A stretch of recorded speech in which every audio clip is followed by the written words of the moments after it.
ఇది అన్స్టాపబుల్, ఎవరు ఆపలేరు. నిన్న ఈరోజు జగన్మోహన్ రెడ్డి సభలో సిద్ధం అన్నాడు. మేము సిద్ధం, నిన్ను ఓడించడానికి ప్రజలందరూ కూడా సహాయ నిరాకరణ ప్రారంభించారు. పాపం ఫ్రస్ట్రేషన్ లో ఉన్నాడు, డిప్రెషన్ లో ఉన్నాడు. ఈ కదిరి చూసిన తర్వాత ఎన్ని టీవీలు పగలుతాయో నాకు తెలియదు. అందుకని నేనేదో ఈ మాట ఓవర్ కాన్ఫిడెంట్ గా చెప్పడం లేదు. ప్రజలు చూసి చెప్తున్నా, మీ కాన్ఫిడెన్స్ చూసి చెప్తున్నా. ప్రతి ఒక్కరూ చెప్పేది ఒకే మాట, జగన్ దిగిపోవాలి, రాష్ట్రం బాగుపడాలి. నా జీవితంలో ఎన్నో ఎన్నికలు చూశాను.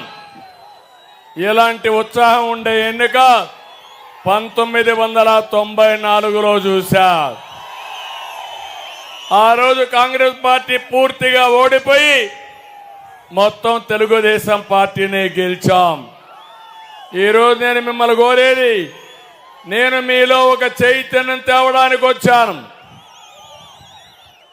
5 సంవత్సరాల్లో ఏం జరిగిందో ఒకసారి గుర్తు చేయడానికి వచ్చాను. మిమ్మల్ని అందరినీ కార్యోన్ముఖులు చేయడానికి ఈరోజు ఇక్కడికి వచ్చాను. ఇది 6వ మీటింగు. మీటింగ్ బై మీటింగ్ చూస్తే సూపర్ హిట్ అవుతున్నాయి. ఈరోజు ఒక్క విషయమే నేను అడుగుతున్నా.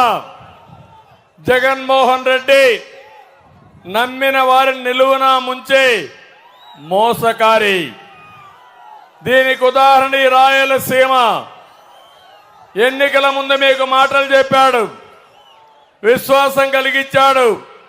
ఆయన నమ్మి నమ్మకంతో 52 సీట్లు అసెంబ్లీలుంటే 49 సీట్లు ఇక్కడ గెలిపించారు.